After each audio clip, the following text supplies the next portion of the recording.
আমার জীবন আমারি মরণ, আমার জিন্দেগি আমার জীবন আমারি মরণ, আমার জিন্দেগি। ইয়া ইলাহি কবুল কর, ইয়া ইলাহি কবুল কর আমার বন্দগি।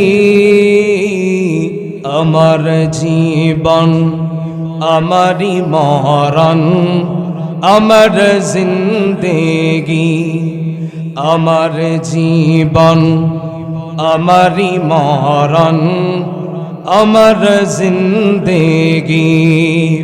আমার ভাইরাম, রব্বুল আলামিন বান্দাদের দুনিয়াতে কেন প্রেরণ করলেন, কি মূল উদ্দেশ্য আছে, মহান রব্বুল আলামিন কুরআনুল কারীমে নোট করে দিলেন।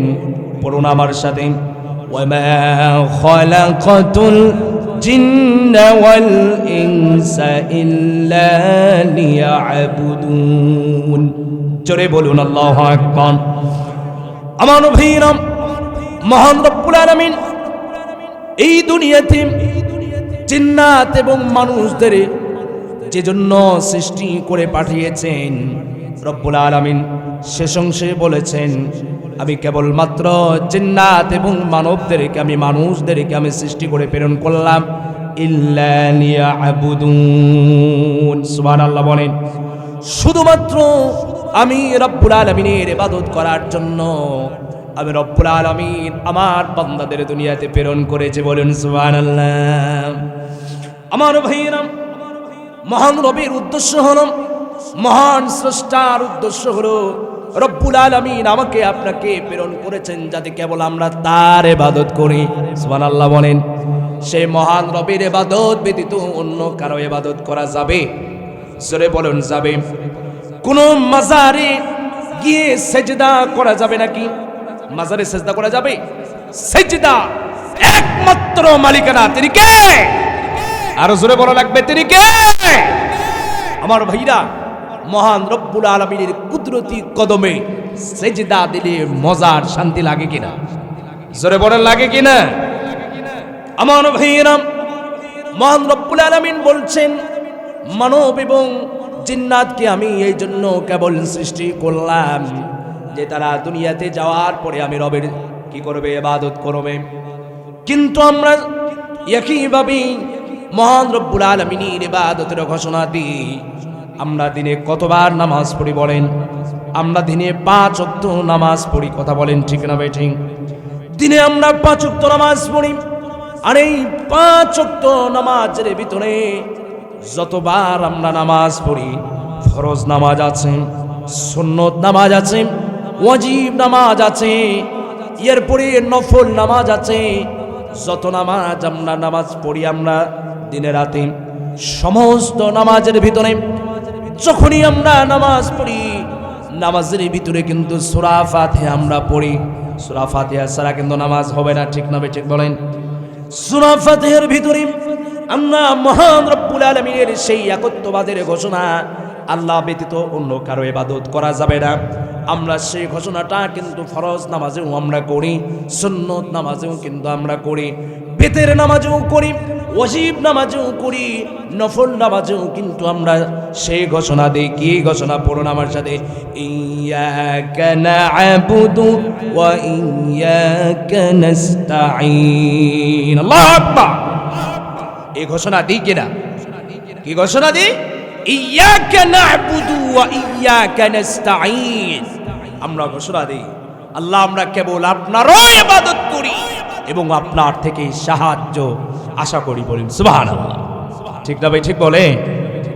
আমার ভাইরা, এবার যখন আমরা নামাজে ঢুকে গেলাম, মসজিদে প্রবেশ করলাম, আল্লাহু আকবার বলে যখন আমরা নিয়তটা বেঁধে নিলাম, এরপরে যখন আমরা আস্তে ধীরে যখন আমরা সূরা ফাতিহায় গেলাম, সূরা ফাতিহায় যখন আমরা এই ঘোষণা যখন বর্ণনা করলাম, ইয়্যাকা না'বুদু ওয়া ইয়্যাকা নাস্তাঈন, যার অর্থ আয় আল্লাহ, আমরা কেবল আপনারও ইবাদত করি এবং আপনার থেকে সাহায্য প্রার্থনা করি।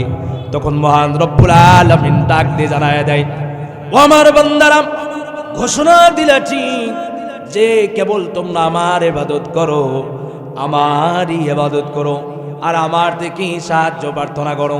কিন্তু ঘটনা তো এটা যদি হয়ে থাকে তাহলে তো ঠিক আছে, বাস্তব। কিন্তু যদি আমার ইবাদত করো, শুধুমাত্র নামাজ তো ইবাদত নয়। কথা কোন ঠিক না বেটি? শুধু কি নামাজই ইবাদত, না আরো ইবাদত আছে? জোরে বলা লাগবে। ভাষা কি বোঝা যায়? জোরে বলেন, বোঝা যায়?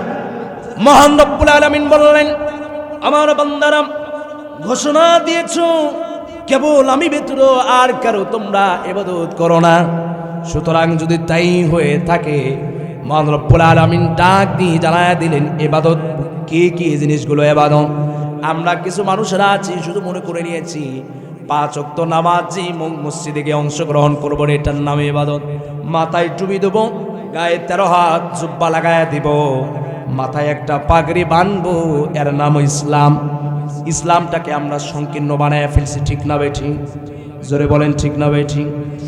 আমার ভাইয়েরা, ইসলাম শুধুমাত্র মাথায় যে টুপি দিলেন, এই টুপির নাম শুধু ইসলাম নয়। গায়ের মধ্যে জুব্বা লাগায় দিলাম, এর নাম শুধু ইসলাম নয়। এমন এই সমাজে বড় বড় কিছু বাটপার আছে, বড় বড় কিছু গুনাহগার আছে, বড় বড় কিছু সুদী কারবার লেনদেন আছে, টুপি মাথা দিয়ে হয়। কতক্ষণ ঠিক না বেঠি? গায়ে জুব্বা লাগাই দিয়ে হয়, হয় কি হয় না? আমার ভাইয়েরা, আমার এই ছোট বয়সে আমি নাম নিলাম না, আমি এই ছোট বয়সে এক জায়গায় আমি খতমে তারাবির জন্য ইন্টারভিউ দিলাম। ভাষা কি বোঝা যায়? খতমে তারাবির জন্য ইন্টারভিউ দিলাম। আজ থেকে আরো 8 থেকে 10 বছর আগে বা 12 থেকে 13 বছর আগে আমি ইন্টারভিউ দিলাম খতমে তারাবির জন্য। বড় মসজিদ, বিশাল মসজিদ, নিচ তালায়, নিচের তালায় 17 কাতার লম্বা মসজিদ। কত কাতার? ছোটখাটো মনে হচ্ছে, বিশাল মসজিদ। ওই মসজিদে ইন্টারভিউ হয়ে গেল।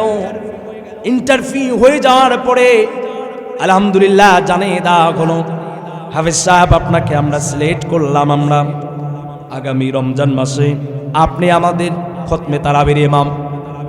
আমিও চিন্তা করলাম, যাক ভালোই হলো, খতমে তারাবিও তো না পড়ালেও নয়, ঠিক না ভাই? ঠিক বলেন।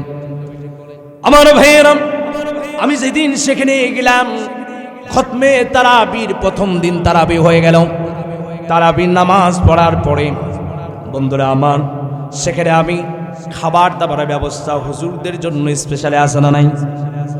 যা খাবার রিজিক আল্লাহ রাব্বুল আলামিন বরাদ্দ করেছে, সে খাবার খাওয়া হলো। রাত্রে ঘুমায় গেলাম, সেহরিতে আবার জাগ্রত হয়ে গেলাম, সেহরি খেলাম। পরের দিন সারা দিন রোজা অবস্থায় থাকলাম। মাগরিবের আগে ইফতারির সময় যখন হয়ে আসলো, ইফতারির কাছাকাছি সময়ের ভিতরে মুয়াজ্জিম সাহেব এসে ডাকতে বললেন, হাফেজ সাহেব, আজকে ইফতার যে ব্যক্তি করাবেন আমাদের মসজিদের সভাপতি। মারহাবা বলেন। সামনে আসতেছে মসজিদের সভাপতি। আমি বললাম, নিশ্চয় সভাপতি মানুষ, ভালো মানুষ হবে, খারাপ মানুষ তার সভাপতি হয় না। কতক্ষণ ঠিক না বে ঠিক? আবার ভাইয়েরা, ঘটনা করবে তাই হলো, সভাপতি সাহেব এবার চিন্তা করলেন হাফেজ সাহেবদের কি করবেন, ইফতারি করাবেন। এবার ইনি সুন্দর করে আমার পাশে ডাকাইয়ে নিলেন। ডাকতে বলে, হাফেজ সাহেব, আমার একটা অভ্যাস আছে, আমি একলা একলা ইফতারি করতে ভালো লাগে না। আমি বললাম, না, ঠিকই কথাই বলছেন, একলা একলা ইফতারি কেন করবেন? সকলেই একসাথে একত্রিত ইফতারি করবে, এর মধ্যে সওয়াব আছে, না জানি কার রোজা কবুল হয়ে যায়, ঠিক না বেটি? আমার ভাইয়েরা, ঘটনা তাই হলো। এক পর্যায়ে বলা হলো, হুজুর ইফতারির আয়োজন আছে, চলুন আমরা ইফতারি তৈরি হয়ে গেছে, কি আমরা ইফতারের প্লেটে আমরা বসে যাই। ভাইরা আমার, গিয়ে ইফতারের প্লেটে আমরা বসাইলাম। ছোট করার জন্য বলছে না, নিজেকে খাওয়ার জন্য বলছে না। আল্লাহ রব্বুল আলামিন যা রিজিক দিয়েছেন, আল্লাহ তাআলার উপর আমি বড় খুশি। আল্লাহ তাআলা কে জানে বলছিল না যে হুজুর খালি মাদ্রাসায় পড়লে ভাত পাবে না, কিন্তু ভাত নয়, প্রত্যেকদিন বিরিয়ানি খাওয়া লাগে। সুবহানাল্লাহ, আরো জোরে বলেন, জোরে বলেন সুবহানাল্লাহ বলেন। আমার ভাইয়েরা, খাবার জন্য বলছিলাম, ওই সভাপতি সুন্দর করে ইফতারের প্লেটে বসায়া দিল, ইফতারের প্লেটে বসায়া দিল। দেখলাম বাজারের মসজিদ, বাইরের দিক দিকে আরো বিভিন্ন ধরনের মুসল্লি এসেছে ইফতারি করার জন্য। শুধুমাত্র শুধুমাত্র কেবলমাত্র শুধুমাত্র সেখানে ব্যবহার করা হয়েছে শুধুমাত্র ঠান্ডা পানি আর শুকনা মুড়ি, আর সাথে সাথে কিছু বোঁট দিয়েছেন, আর কিছু খাবার নেই। আমার ভাইয়েরা, হাফেজ সাহেব যারা খতমে তারাবি পড়ায়, আপনারাও বিষয়টা ভালোভাবে জানেন, কারণ হাফেজ সাহেবানরা ইফতারির পরে কিন্তু আর ভারী খাবার খেতে পারে না। কথা বলেন ঠিক না বেঠি? কেন খায় না? কারণ সামনে তারাবি আছে, অসুবিধা হয়ে যায়, যাই কি যায় না।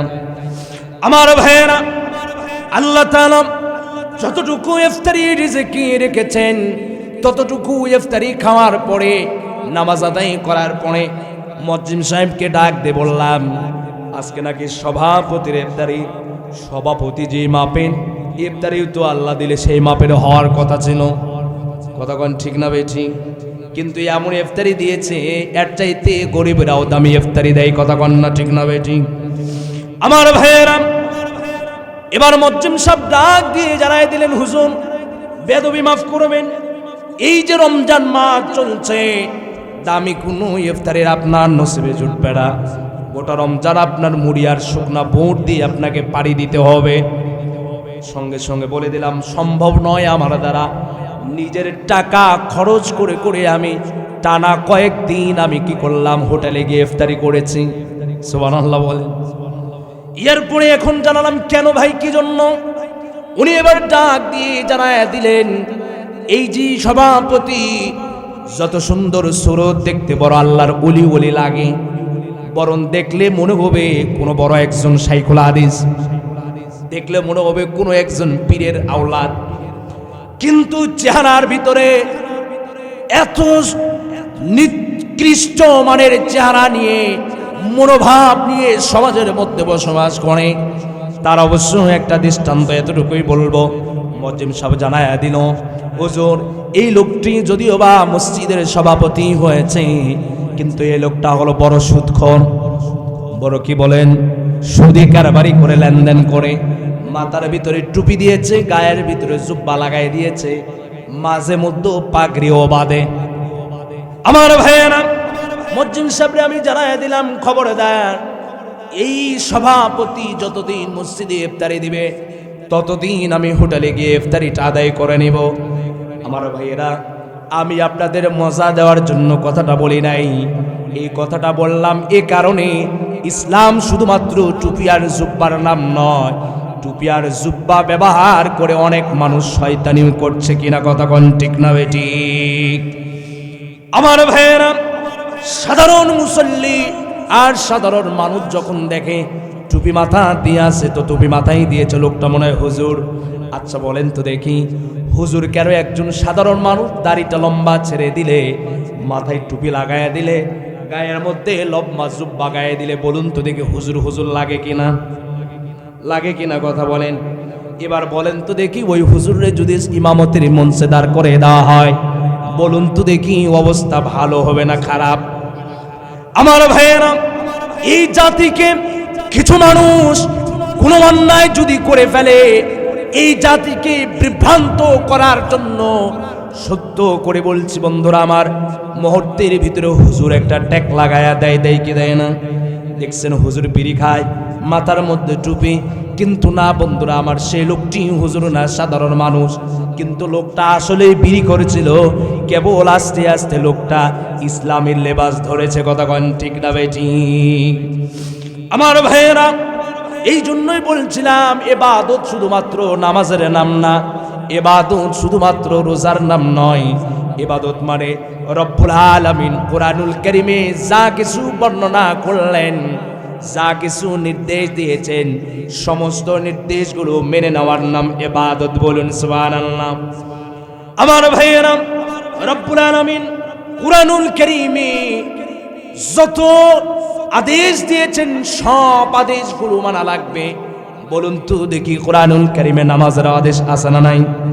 জোরে বলা লাগবে, আছে না নাই? কোরআনুল কারীমে যাকাতের আদেশ আছে না নাই?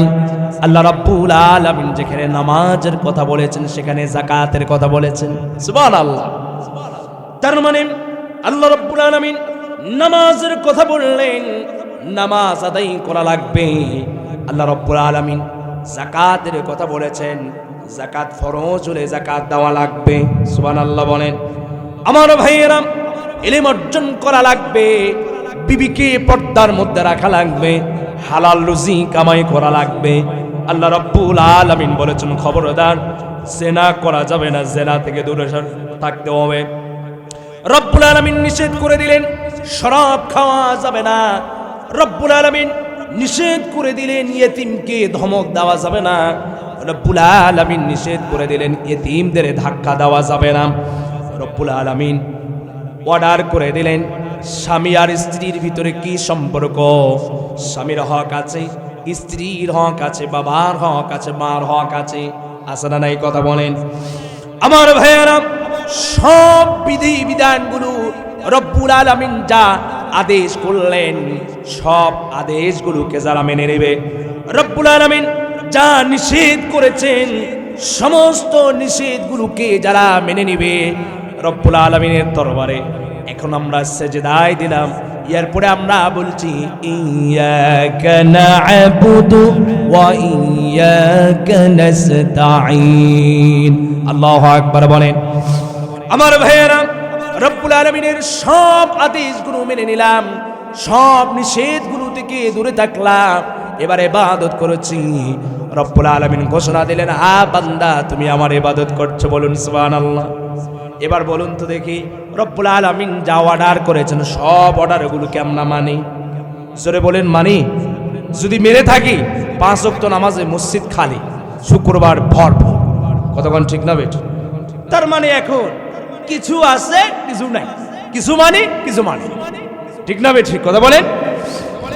রব্বুল আলামিন বলছেন ফাতুমিনুনা বিবাদিল কিতাবি ওয়া তাকফুরুনা বিবাদ। কিতাবের কিছু অংশ মানবা, কিছু অংশ মানবা না, ঈমানদার বলা যাবে না, ঠিক না বেটি? আমার ভাইয়েরা, এই জন্য রব্বুল আলামিন কুরআনুল কারীমের ভিতরে ঘোষণা দিলেন ইয়া আইয়ুহাল্লাযীনা আমানু দুখুলু ফিস সিলমি কাফা। আল্লাহু আকবার। আল্লাহ রাব্বুল আলামিন জানায়া দিলেন ইয়া আইয়ুহাল্লাযীনা আমানু, ও ঈমানওয়ালারা খবরদার, উদখুলু ফিস সিলমি কাফা, ইসলামের ভিতরে পরিপূর্ণভাবে ঢুকে যাও। কে বলছেন? জোরে বলেন, কে বলছেন? আল্লাহ বলছে ইয়া আইয়ুহাল্লাযীনা আমানু, এই ঈমানওয়ালারা, উদখুলু ফিস সিলমি কাফা, ইসলামের ভিতরে পরিপূর্ণভাবে দাখিল হয়ে যাও, প্রবেশ করো, বলুন সুবহানাল্লাহ। আসলে কি আমাদের ভিতরে পরিপূর্ণ ইসলাম আছে? পরিপূর্ণ ইসলাম নেই, আংশিক ইসলাম। এই আংশিক ইসলাম নিয়ে জান্নাতের গেট খুলবে তো? জোরে বলেন, খুলবে নাকি আমাদের পাকা ইমানদার, পাকা মুসল্লি হওয়া লাগবে? পাকা ইমানদার হওয়া লাগবে কিনা? আমার ভাইয়েরা, রব্বুল আলামিন ইবাদতের জন্য প্রেরণ করলেন, আর আমি আপনি এসে শয়তানের পদাঙ্ক অনুসরণ করে নিলাম। এবার দুনিয়াতে আসলাম, যত অন্যায়, যত যা কিছু সব কিছু করলাম, চুরি করলাম, ছিনতাই করলাম, রাহাজারি করলাম, ডাকাতি করলাম, মানুষের হক মেনে নিলাম, মানুষকে ঠকালাম, বোনের হক নষ্ট করলাম, ইয়েতিমকে ধাক্কা মারলাম, ঠিক না বেঠিক? আছে না নাই? রব্বুল আলামিন নিজেই ডাক দিয়ে বলছেন, ও আমার হাবিব, ফাআম্মাল ইয়াতীমা ফালা তাকহার। রব্বুল আলামিন তার প্রিয় নবী সাল্লাল্লাহু আলাইহি ওয়াসাল্লামকে বলছেন, আবার নবী, আমি কি আপনাকে ইয়েতিম নবী হিসেবে পাই নাই? আলাম ইয়াজিদকা ইয়াতীমান ফাআওয়া। নবী হে, আমি কি আপনাকে ইয়েতিম নবী পাই নাই? এরপরে আমি কি আপনাকে উত্তম আশ্রয় স্থল দেই নাই? সুবহানাল্লাহ। আমার নবী ইয়েতিম নবী ছিলেন, আল্লাহ রাব্বুল আলামিন আমার নবীকে ইয়েতিম নবী হিসেবে পাওয়ার পরে রব্বুল আলামিন আমার নবীকে উত্তম ঠিকানা দিয়েছেন। বাবা মারা গেল, মা মারা গেল, রব্বুল আলামিন আমার নবীকে উত্তম ঠিকানা দিয়েছেন। কার ঠিকানা? দাদা আব্দুল মুত্তালিবের ঠিকানায় মানুষ হয়েছেন। সুবহানাল্লাহ। দাদা আব্দুল মুত্তালিব ইন্তেকাল হয়ে গেল, রাসূল করিম সাল্লাল্লাহু আলাইহি ওয়াসাল্লাম কি উত্তম ঠিকানা দিয়ে দিলেন। চাচা আবু তালেবের তত্ত্বাবধানে লালন পালন হতে লাগলো। সুবহানাল্লাহ, জোরে বলেন। আমার ভাইয়েরা, এই জন্য রব্বুল আলামিন ডাক দিয়ে জানায় দিলেন, ও আমার নবী, যেহেতু আমি আপনাকে ইয়েতিম নবী হিসেবে পেয়েছি, সুতরাং ফাআম্মাল ইয়াতীমা ফালা তাকহার। আল্লাহু আকবার বলেন। সুতরাং আপনি খবরদার ইয়েতিমদের উপর আপনি কঠোর হবেন না, ইয়েতিমদের ধাক্কা দিবেন না। এই সমাজে বলুন তো দেখি, ইয়েতিমের মাল আত্মসাৎকারী আছে না নাই? জোরে বলেন, আছে না নাই? জানাজার সামনে গিয়ে ঢং করে, জানাজার সামনে গিয়ে বলে, আজ থেকে ভাতিজার আমি দেখভালের দায়িত্ব নিয়ে নিলাম। কিন্তু গোপনে গোপনে কয়েক বছর যাওয়ার পরে দেখেন ওই ভাতিজারে ঘর থেকে ধাক্কা মেরে বের করেছে। এমন আল্লাহর ওলি আছে না নাই? জোরে কর, আছে না নাই? রব্বুল আলামিন ডাক দিয়ে বলছেন, খবরদার বান্দা, দুনিয়ায় থাকলাম, চুরি করলাম, বাটপারি করলাম, রাহাজানি করলাম, ছিনতাই করলাম, পাপাচার করলাম, যা কিছু বান্দা যা ভালো লাগে তা করেছো শয়তানকে খুশি করার জন্য। কিন্তু ভালো করে মনে রাখবে, আল্লাহ রাব্বুল আলামিন জানায় দিলেন, ও বান্দা, দুনিয়াতে কোটি কোটি টাকা কামিয়েছো, কোন পথে কামাই করেছো সব একদিন হিসাব দেওয়া লাগবে। জোরে বলেন, লাগবে কিনা? আমার ভাইয়েরা, কিয়ামতের ময়দানে চারটি প্রশ্নের জবাব দেওয়া ছাড়া কেউ সামনের দিকে যেতে পারবে না। এক নম্বর প্রশ্ন হবে, বান্দা, কোন পথে তুমি ইনকাম করেছো, কত টাকা ইনকাম করেছো, কোন পথে ইনকাম করেছো, হিসাব দিয়ে জান্নাতে যাও, হিসাব দিয়ে সামনে যাও। ও বন্ধুরা, বলুন তো দেখি, এটা কি সহজ প্রশ্ন না কঠিন? জোরে বলেন, কঠিন কিনা? ধরা পড়ার সম্ভাবনা আছে না নাই? রব্বুল আলামিন এবার ডাক দিয়ে জানায় দিবেন, ও বান্দা, যত সম্পদ তুমি অর্জন করেছো, কামাই করেছো, ভালো কথা, আমি রব্বুল আলামিন তোমাকে দিয়েছি। কোন পথে খরচ করেছো? মাহফিলের পথে, দ্বীনি আন্দোলনের পথে, ইসলামের পথে, এলায়ে কালিমাতুল্লাহর জন্য খরচ করেছো কিনা? হালাল পথে খরচ করেছো কিনা? হারাম পথে যাত্রার মঞ্চ কায়েম করেছো কি করেছো? অন্যায় করেছো, অবিচার করেছো, অশ্লীল কাজে টাকা খরচ করেছো, হিসাব দিয়ে যাও। ধরা খাওয়া লাগবে কিনা, কথা বলেন। আমার ভাইয়েরা, রব্বুল আলামিন আরেকটি প্রশ্ন করবেন, বান্দারে, তোমাকে যে পরিমাণের আমি ইলম দিলাম, কতটুকু ইলম অর্জন করেছো? বন্ধুরা আমার, এই অনুপাতে কতটুকু তুমি আমল করেছো, হিসাব দিয়ে জান্নাতে যাও। ধরা খাওয়া লাগবে কি লাগবে না? আমার ভাইয়েরা, সর্বশেষ প্রশ্ন করা হবে, ও বান্দা, তোমাকে আমি একটা যৌবন দিয়েছিলাম, জীবন দিয়েছিলাম, জীবনের 3টা ধাপ, শৈশব দিয়েছিলাম, হিসাব নিলাম না। শেষের অংশ বৃদ্ধাপনী, বৃদ্ধ অবস্থায় কি করেছো ভুলভাল, বান্দা মাফ করে দিলাম, হিসাব নিব না। মাঝখানে যে তোমার যৌবন দিয়েছিলাম, এই যৌবনে কি কি আমল করেছো, কি নেকির আমল করেছো, কি বদির আমল করেছো, হিসাব দিয়ে যাও। বন্ধুরা আমার, বলুন তো দেখি, ধরা খাওয়া লাগবে কিনা? আমার ভাইরা, রব্বুল আলামিন ডাক দিয়ে জানায় দিলেন, ও আমার বান্দারা, অনেক মানুষ আছে যারা মনে করে আল্লাহ রাব্বুল আলামিন মনে হয় আমার গুনাহ মাফ করবে না, আমি যা আছি তাই থাকবো। অনেকে আছে, বলে কি বলে না, বলে হুজুর নামাজ তো অনেকদিন হলো পড়ি না, আপনি পড়েন, আমি যা আছি তাই ভালো। এরকম আল্লাহর ওলি আছে না নাই? আছে না নাই? আমার ভাইরা, এই জন্য পরিবর্তন হওয়া লাগবে, ঘাবড়ানো যাবে না। মহান রব্বুল আলামিন জানাইয়া দিলেন, আমার বান্দারা, নৈরাশ হয় না, কারণ তুমি গুনাহ করেছো, কতটুকুই গুনাহ করেছো। সাগর পরিমাণের গুনাহ করতে পারো নাই, পাহাড় পরিমাণের গুনাহ করতে পারো নাই।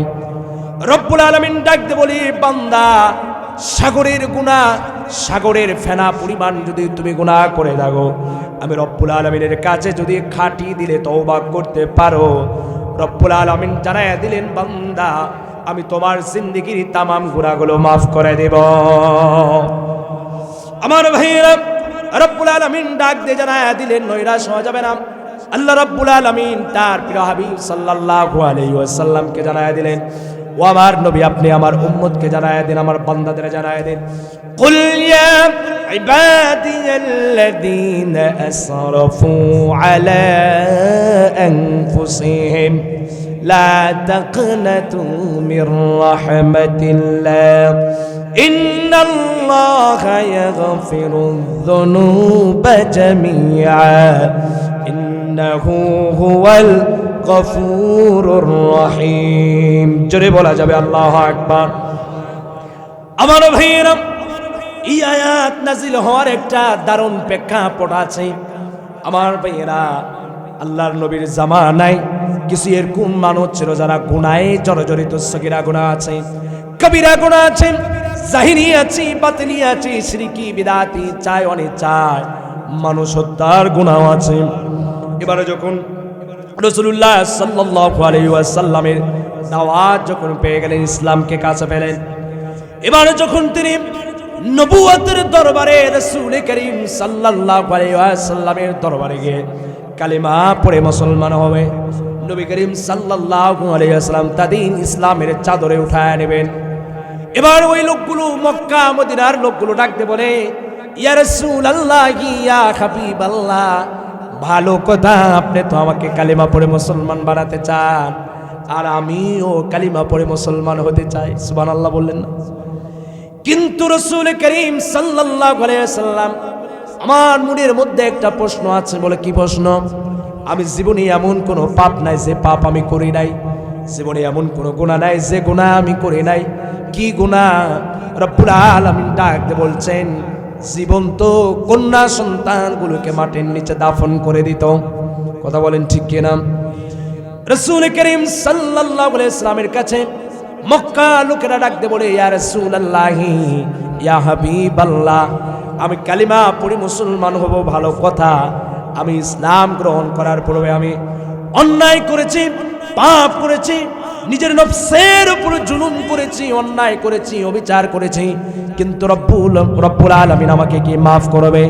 আর আমি এত বড় একটা গুনাহগার, আমার এই কালিমা পড়ে মুসলমান হয়ে আপনার দলে নিলে লাভটাই বা কি হবে?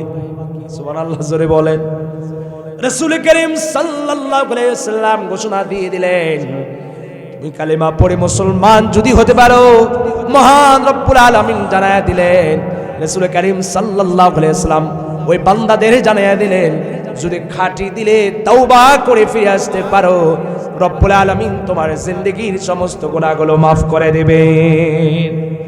আমার ভাইয়েরা, এই জন্য রব্বুল আলামিন বলছেন, কুল ইয়া ইবাদিয়াল্লাযীনা আসরাফু আলা আনফুসিহিম লা তাকনাতু মির রাহমাতিল্লাহ। আল্লাহ রাব্বুল আলামিন ডাক দিয়ে জানায়া দিলেন, ও আমার বান্দা খবরদার, আমার রহমত থেকে নৈরাশ হয় না। তুমি যতই গুনাহ করো না কেন, আকাশ পরিমাণ গুনাহ করো, সাগর পরিমাণের গুনাহ করো, ও বান্দা তুমি সগীরা গুনাহ করো, কবিরা গুনাহ করো, জাহিরি গুনাহ করো, বাতিনি গুনাহ করো, ইচ্ছায় করো, অনিচ্ছায় করো, বুঝে করো আর না বুঝে করো, গোপনে করো, অন্ধকারে করো, বান্দা আমার রহমত থেকে নৈরাশ হয় না।